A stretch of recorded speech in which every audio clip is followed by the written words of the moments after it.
ufunde uhleli phansi egameni lika Jesu. Sithi isihloko indodakazi kaJayiru ivuswa kuphi bazalwane ekufeni. Indodakazi kaJayiru ivuswa ekufeni. La kodwa sizokhuluma ngomopho egameni lika Jesu. Sizokhuluma ngomopho namhlanje. Angikwazi umopho obhekene nawo kodwa ngizothi nangu uJesu namhlanje. Noma isiphi isimo obhekene naso somopho, uNkulunkulu ufumana umusa kuye. Lo umuntu owayenomopho noma le ntombi noma le ntokazi yayinomopho kumbe lo mama owayenomopho wafumana umusa. Kahle kahle uJesu wayengazile kuye. Uma uzolalela isihloko sithi indodakazi kaJayiru, nikhona bazalwane, uJesu wayeyobhekana nesimo sendodakazi kabani kaJayiru. Kodwa ngenxa yokuthi kunabantu abagulayo endaweni uJesu azodlula kuyo, abekade nabo bengalindeli ukuthi bengase basinde ngomusa kaNkulunkulu. Ngomusa kaNkulunkulu ngenze ukuthi nawe namhlanje ufumane umusa. Ungaqondile ukuthi ke ngase ufumane lomusa noma ungase ufumane ukuphila empilweni, kodwa ngomusa kaNkulunkulu sewufumene umusa. Amen bazalwane. Le ntokazi yayingalindeli ukuthi ingafumana lomusa ingasiphile, yethi yayisizwile ngoJesu kodwa yafumana umusa. uJesu wayengazile kuyo kodwa wayeyolungisa isimo sendodakazi kaJayiru, kodwa ngenxa yokugula kwayo nangenxa yokukhola kwayo yafumana umusa. Ungenze ukuthi ulethe ukukhola kwakho kule ndawo namhlanje, uzofumana umusa namhlanje. Angisazi isimo obhekene naso kodwa nangu umusa kaJesu ufumene umusa namhlanje. Awulenzanga iphutha lokuthi use kule ndawo, uzofumana umusa. Noma isiphi isimo obhekene naso nangu umusa.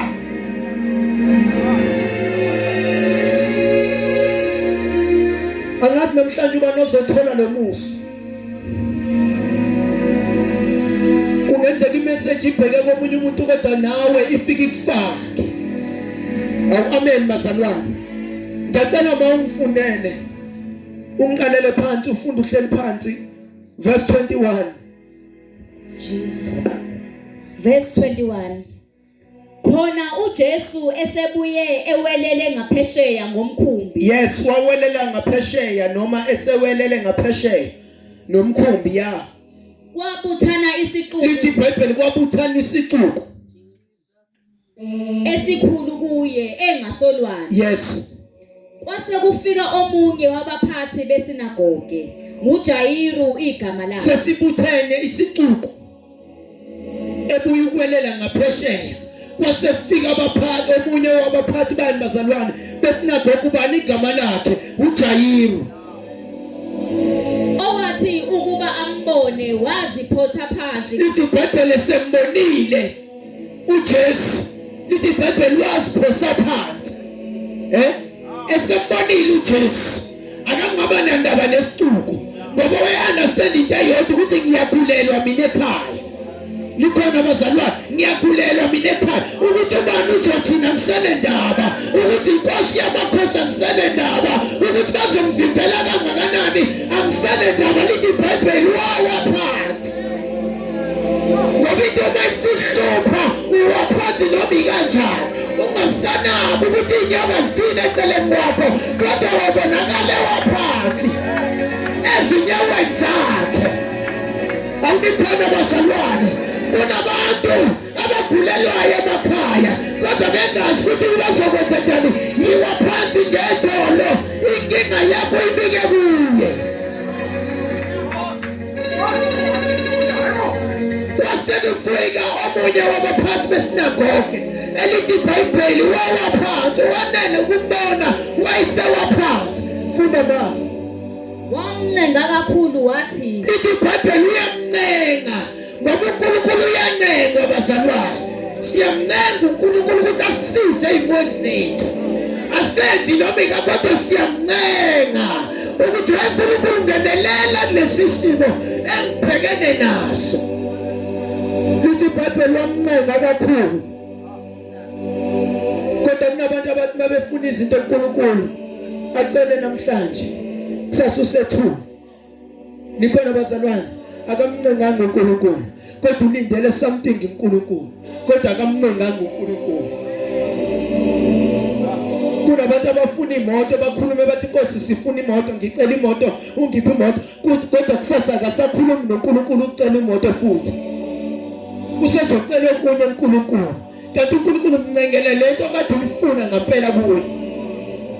Lithi iBhayibheli wayesemncenga umphathi wesinagoge. Cabanga umphathi wani bazalwane wesinagoge kodwa waguqa phansi kwenye inkosi.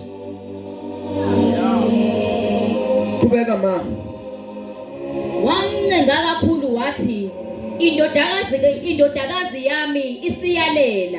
Indodakazi yami isiyalela. Ake uze ubeke izandla phezu kwayo ukuba isindiswe. Ngicela ungifundele lapha kuMatthew chapter 9. No, I mean Luke chapter 8. Yes, Luke chapter 8 verse 40.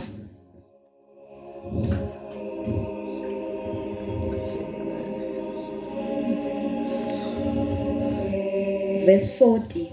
Yes. Kepha ekubuyeni kwakhe uJesu isiquku samthakazela. Uzwile lapha eqaleni ukuthi kumayiqala lapha kuMark ukuthi utheni? kuMark uthe khona uJesu esebuye wawelela ngaphesheya ngomkhumbi kwabuthana isiquku esikhulu kuye ngasolwandle. Nikhona bazalwane? Kodwa ngala usethi selithini iBhayibheli?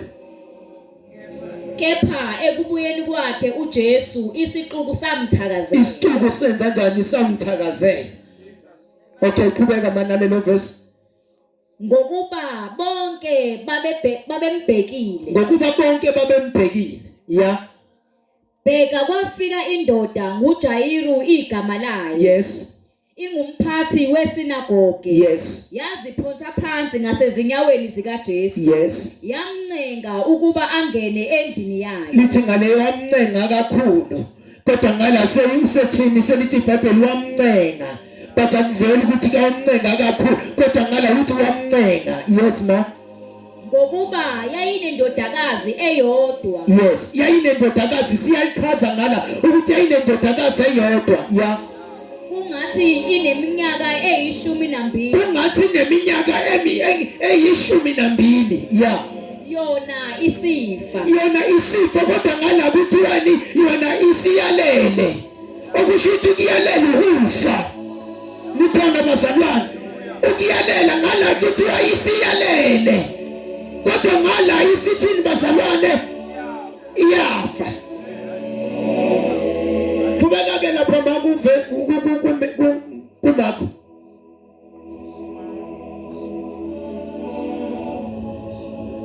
Wamncenga kakhulu wathi verse 23.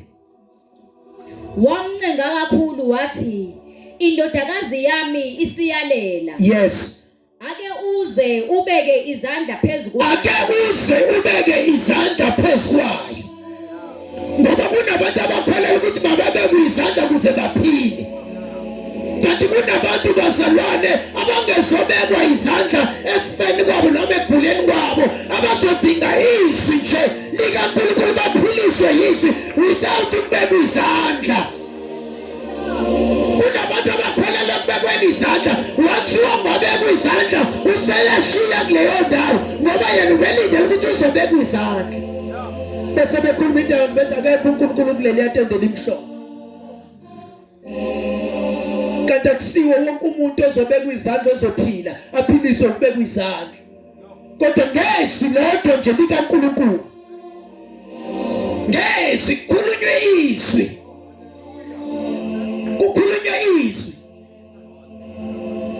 Ngelinye ilanga ngabe kwenye indawo kukhishwa kuliwa nedimoni mfundisi uShaka. Uma kuliwa nedimoni uyabona ukuthi bakhipha amandla abo baze bayamcindezela balwa nedemoni baze bahlala phansi kwakhe ngedolo belwa nedemoni kanti aba-understand ukuthi yazi uNkulunkulu uma uzohlala kuye ngeqiniso uzokhuleka kuye ngeqiniso akudingi ukuthi uzule ngamandla kodwa ucasta out idemoni nje uthi wena demoni kulowo muntu phuma akudingi nanokuthi kuze kube u-2 hours kuliwana nedemoni ukhuluma izwi nje cha yini bazalwane izwi so indoda enguJayiru yayi-understand into eyodwa ngoba uyasizile ngoJesu ukuthi ukhona lo Jesu uyazenza imanga uyaphilisa kodwa ukholelwa entweni eyodwa ukuthi uma nje ungabeka indodakazi yami izandla iza kuphila noma ikanjani kanti indodakazi kaJayiru abazalwane ayidingi nanokubeka izandla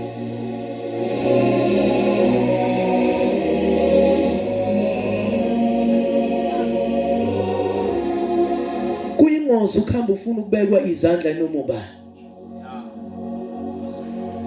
kuyingozi ukufuna ukubekwa izandla ubekwa yinoma ubani ngoba kusibona bonke abaphethe amandla okuphilisa kodwa kunabantu abazofeza inhloso zabo abafisa ukuzothulula izinto zabo ebantwini uzosibone ngazuthi wena awuphili ngaphela kade wawubeka izandla kanti sekunabantu asebefike babeka izinto zabo kuwe wangasizakala ngicela uqhubeke ma verse 24 wahamba naye isixuku esikhulu samlandela selithi iBhayibheli sezwileke bazalwane lawe mazwi eJayiru lithi iBhayibheli wayesehamba naye isixuku senza kanjani bazalwane awubheka lesi sixuku bazalwane ngoba siyawazi amandla kaNkulunkulu kusona ke futhi lesi sixuku akusibona bonke abantu abakholelwa kuye kunabantu abazobheka ukuthi ngaphela uyayenza into la yayenze kuhasibanda usazoyenza inikulo ukuze bayingenzekanga bese behleka bethi uNkulunkulu uyifake abona bonke abantu abakholelwa kuye kodwa labo abantu bazobheka indaba bazoqalaza ukuthi kwenzakalani ithi ndisheba abangene sikuwo akusibona bonke abayothi inkosi abayobona umbuso wezulu awusanibonani bazalwane sikhona sibaningi siyakhona sithi siyakhona siyabonakala njalo ngama-Sunday size emabandleni sizokhonza uNkulunkulu kanti naphakathi kwethu sihlukene mhlawumbe sihlukene kathathu ngoba kunabantu abazobheka ukuthi usibambane ugqoke kanjani kunabantu abazobheka ukuthi usibambane ushumayela kanjani kunabantu abazochitha bezohlaka zokuqalwa uNkulunkulu kunabantu abeze kule ndawo bezofuna uNkulunkulu kodwa kunabantu futhi abazodisturba labantu abafuna uNkulunkulu noJesu akahambi nabantu abamlandelayo nje bekholelwa kuye kunabantu abangamfuni noma bembone kodwa bayapretenda sigcwele sihamba nabazalwane abaprethendayo abenza ngathi bayathandana kanti abathandani abafunani bazodana bebodwa kodwa bakhonza ndawo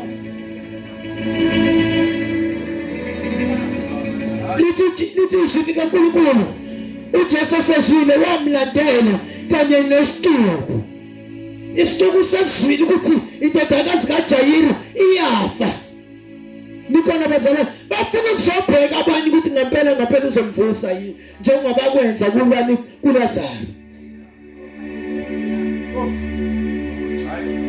kubeka ma verse 25 owesifazane owayenomopho iminyaka 12 ehluphekile ngokuningi ezinyangeni wayeneminyaka 12 lithi iBhayibheli wayehluphekile ngokuningi kuphi bazalwane ezinyangeni wayehluphekile waze wancama ukuthi ahamba aye enyangeni ngoba eyofuna usizo kubeka mama echithile konke ayenakho lithi iBhayibheli wayesechithe konke ayenakho angazi noma imali ayena wayeseyichitha yonke yini ezangomele ehambe efuna usizo kubathandazi, efuna usizo kodokotela, efuna usizo kubaprofeti, kodwa iBhayibheli akazange asizakale ngoba wayesayihambela ngokwakhe.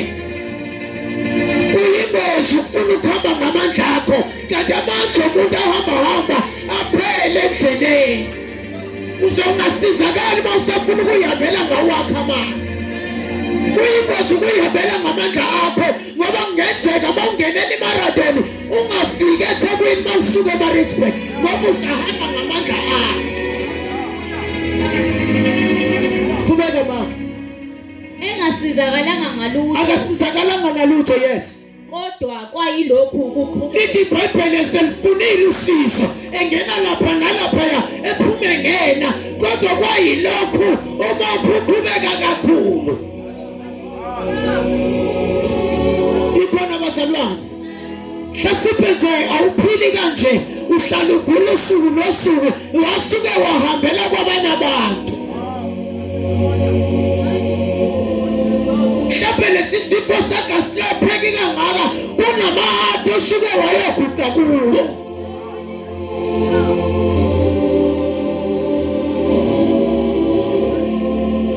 Lithi iBhayibheli sekuthi konke okuningi ayenakho, kodwa kwayilokhu isifo sakhe abhekene naso senanjani siqhubeka kakhulu.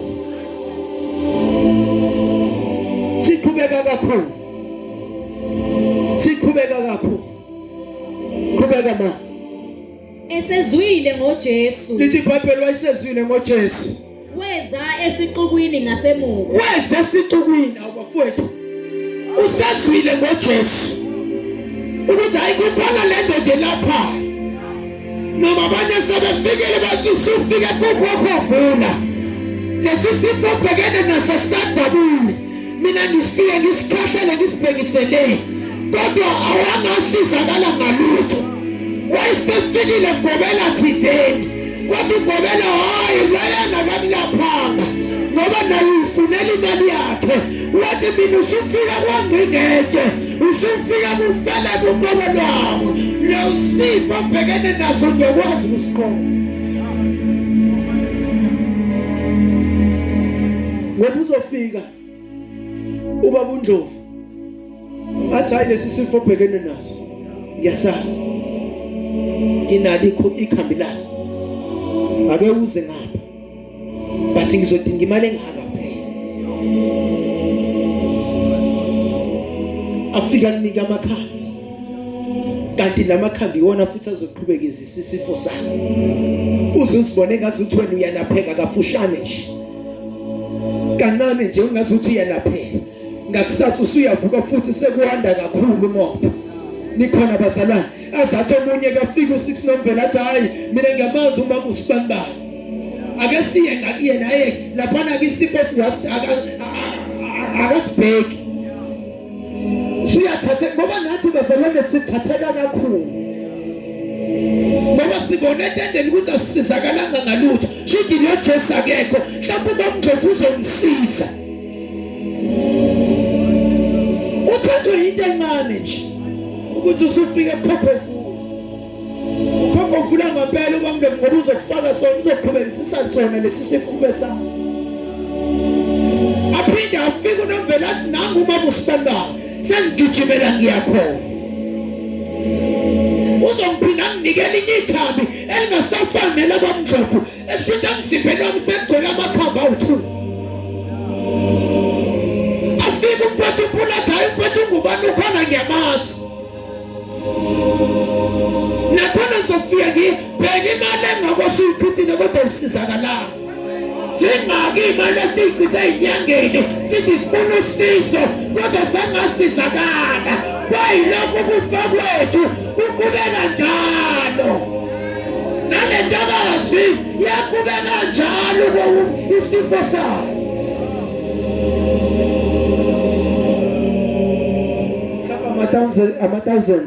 Ngama-thousands echitha imali, kodwa lithi iBhayibheli kwayilokhu isifo siqhubeka njalo. Nikhona bazalwane, qhubeka ma, sengifuna ukuvala. wathinta ingubo yakhe. lithi iBhayibheli esefikile wancedelezwa ngoJesu. Lithi iBhayibheli wayesemva kwesixuku. Angazi ukhona umuntu ongangilekelela. Andiswa mfethu uMpulo ngicela nisondele. Ngicela nisondele mfethu, ngicela usondele lapha. Ngoba sizokhuluma ngalesi sixuku. Waza mfethu. Waza ndatha, waza mfethu, waza mfana mwana. Sizokhuluma ngalesi sixuku. Waza bhuti, waza. Awu haleluya. Ngifuna ukuvala abazalwane. Nasi isixuku. Njalo uJesu la efika khona. Imani phela nibe isixuku nase nimula yini? Imani isixuku. Imalana wena, imile kudirector. Iba isixuku mfana. Nakho ke hlanganani bafowethu hlanganani. Wena babehlulwa isixuku befundisi labazalwane. Ngicela ukudirector imala. La uJesu efika khona. Mezoshumayela. Waza ngala. Hlala phansi. Ufika shumayela. Athi phendukani. Ngokuba umbuso wezulu ususondele. Phendukani ngokuba futhi hlalani nilindile ngoba lazi ihora nomzuzu ayofika ngani. Nikhona bazalwane. Adume umfana. Athi hayi ngiyalizwa izwi. Athi ngiyakuzwa moya ingcwele ukhulumisana nempilo yakho. Athi phendukana bubini benu ngokuba nwazi umbuso wezulu. Nangu umbuso wezulu ususondele. Adume umfana athola ukuphila. Alandele isixuku. Bazalwane siqhubeke. uJesu ngoba sekukhona umzalile siyamlandela isixuku. Uyahamba uJesu. Awusabona bazalwane afika eJerusalema, afika eShumayela, athi ngithe phendukani ngoba umbuso wezulu ususondele. Abazalwane kumane sonweni zenu ngokuba lazi ihora nomzuzu ayofika ngalo athole ukuphila asondele. Siyanda isixuku.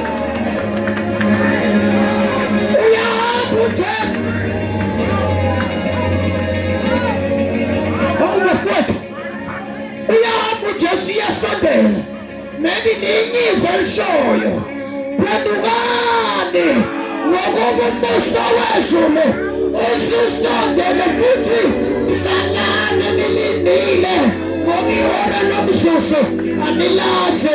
Abafowethu siyanda isixuku.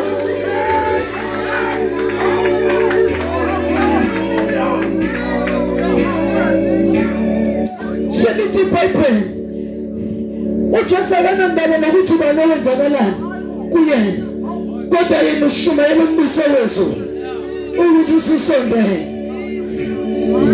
Phumani emkipitweni yenu ngokuba umbuso wezulu ususondele.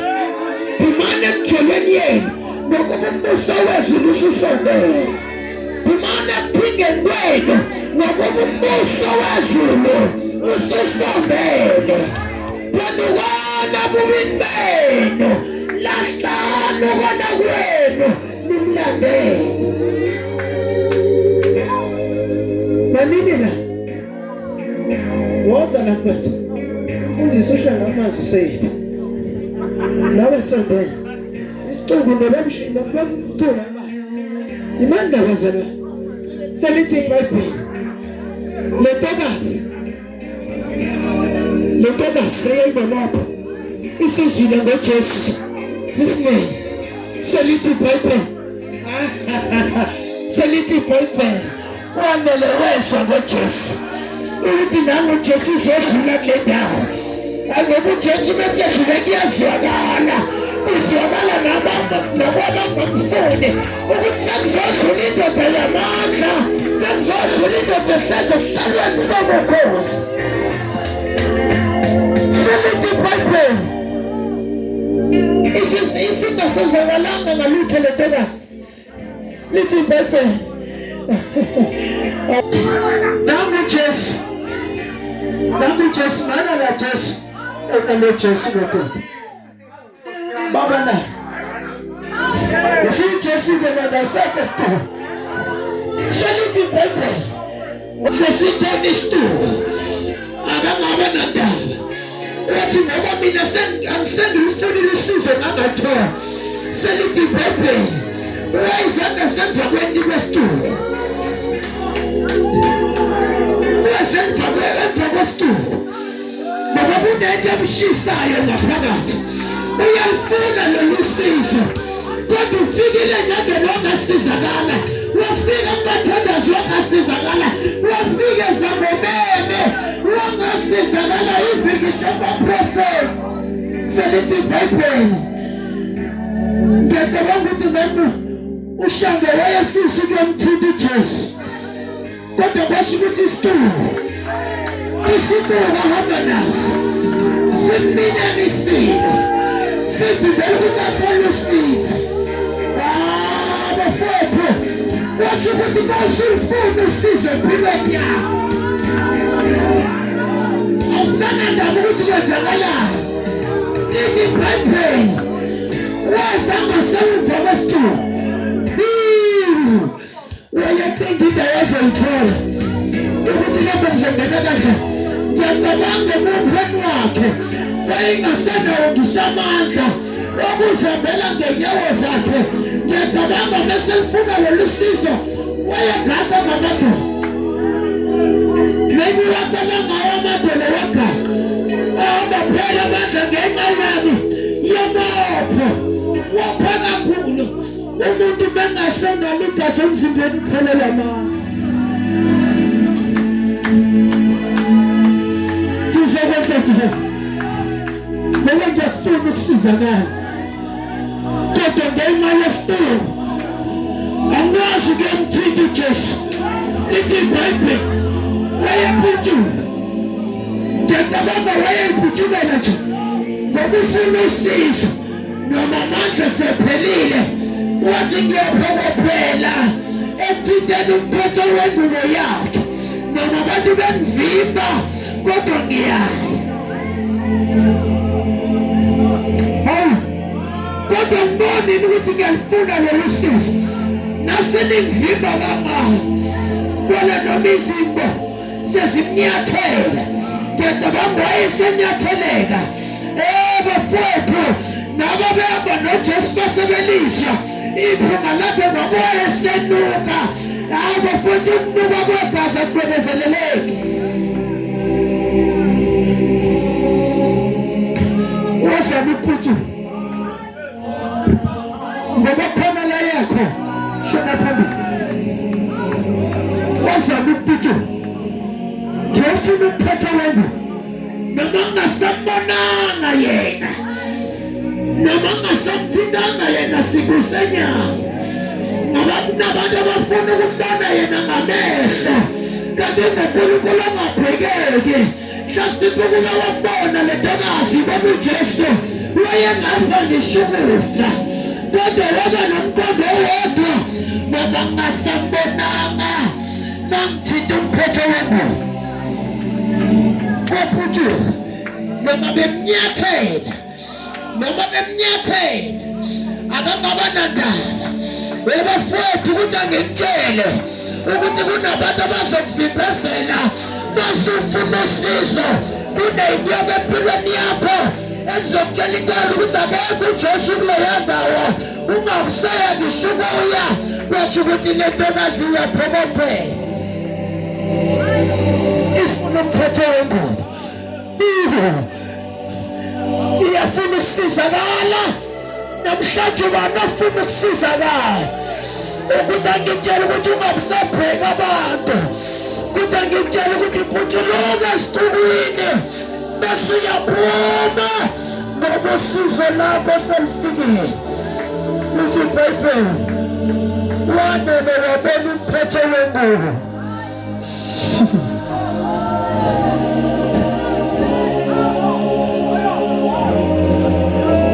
Baba manje ukuthi asemphelela njani kodwa mangathinta umphetho. Selithi iBhayibheli wanele wabona umphetho wengubo wathinta umphetho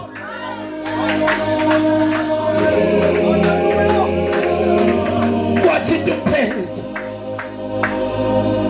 lithi iBhayibheli qhubeka ngawo selithi iBhayibheli methinta umphetho wengubo wanqamuka masinyane umthombo wegazi umthombo wegazi lakhe wanqamuka masinyane wezwa emzimbeni ukuthi uphulukile ebuhlungu usezwe emzimbeni wakhe ngokuphikelela kwakhe usezwe emzimbeni wakhe ukuthi ngiphulukisiwe noma kade bengicindezela kodwa ngokuthinta umphetho wengubo kaJesu ngizwe sengiphulukisiwe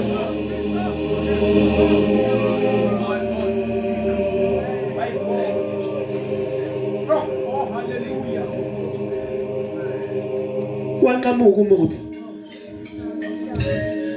angwazi umopho wakho ukuthi muphi namhlanje angazi ukuthi abantu sebekuvimbile namhlanje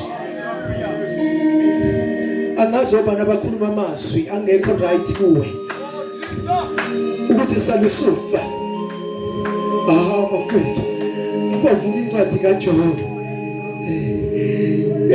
esebulawe esefelwe yona yonke into esechithelwe yona yonke into kwala ngisho umfazi wakhe wamvukela wathi mthuke loNkulunkulu kube kale nje ufe ngoba understand into eyodwa uyazi nalomfazi kaJob ukuthi mangomthuka uNkulunkulu uyafa awusindi ngisho ukusinda kodwa uphendula uJobe uthi mfazi oyisiwula mina ngiyamaza umhlengi wami ukuthi uyaphila sifuna abantu abazophikelela abazothi siyamaza umhlengi wethu ukuthi uyaphila.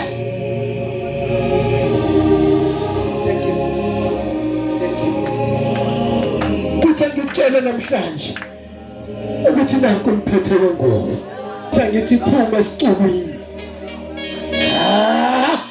kuthi ngithi phuma esicubwini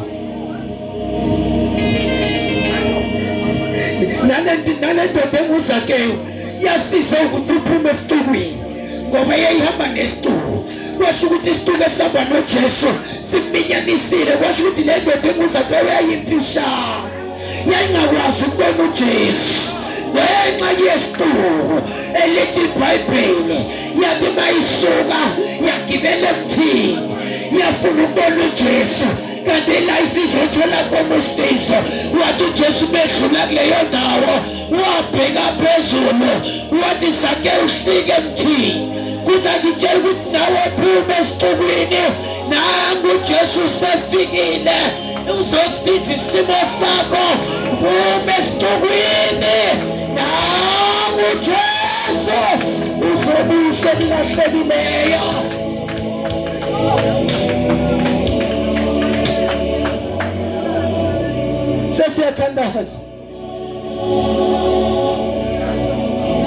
Sesiyathandaza siphakame ensimeni ngenyawo angwazi umopho wakho obhekene nawo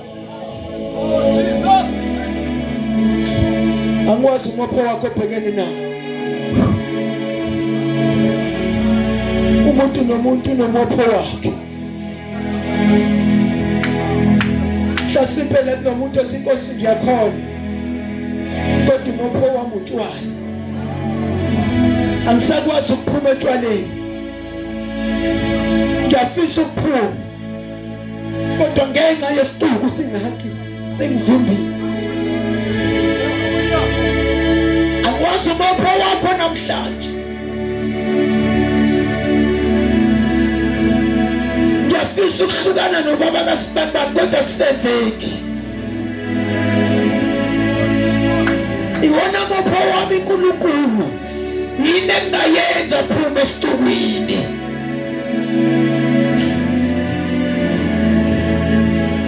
ngiye ngithi masengigula ngifikele ukuthi ngiye kwinyanga uSibandani angisakwazi ukuyeka ukuya esinyangeni ngoba ngibona ngathi uthi kona kungiphilisa kanti akungiphilisi ngenza njani Jesu phuma esitukwini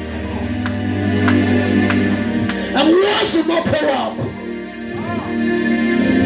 yiloyo naloyo mzalwane nomopho wakhe ukhona nomapho athi mina ngiqhusha abantwana ekhaya angisalala ebusuku nomini ngikala inyembezi ngihlusha abantwana phuma esixukwini nangu Jesu. Akunabantu lapha phakathi kwethu othi mina ngiyafuna ukuyeka insuku kodwa isayekeke phuma esixukwini.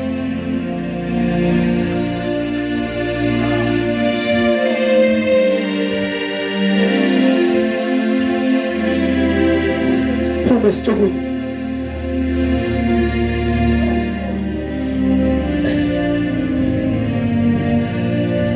Lo mopho ubhekene nawo nangu Jesu sekhona.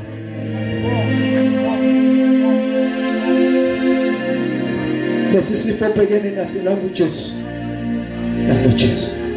Nangu Jesu. Nangu Jesu. Ukuze uthole usizo. Phuma kubangani. Phuma esixukwini.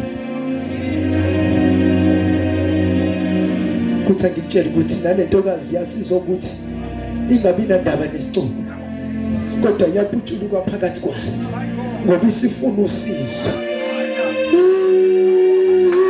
Kuneyinyoka ezokuvimba zithi ngeke uthole usizo lapha yana ungaye phela siyeka sibanibane ephume esixukwini.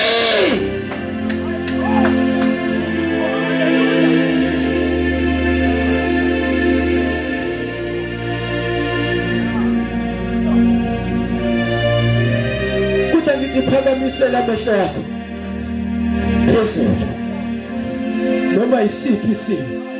Kunendoda kwathiwa yakhe inyoka yethusi kwase kunenyoka ezayishaya wonke umuntu la ekuthi kuya kunenyoka ezazidala ukuthi mazikushaya uyafa same time. Nikhona bazalwane kodwa ngenxa yokuthi-ke uJesu usefikile kuleyo ndawo watshela le ndoda ukuthi awakhe inyoka yethusi kuyokuthi njalo umuntu ozoshawa inyoka abheke phezulu kuyoba ukusinda kwakhe. Kuthi ngikutshela ukuthi kunabantu abazokuvimbezela ezinyoka bathi-ke ungabusaya laphana ayikho into ezosizakala ngaphakamisa amehlo akho uwaphakamisele nakho uJesu phezulu. Ungabusabana ndaba namazwi abawakhulumayo phikelela uthi ngifuna ukusizakala. Ungabusabana ndaba neyinyoka ezikushayayo phakamisela amehlo akho endaweni ephezulu.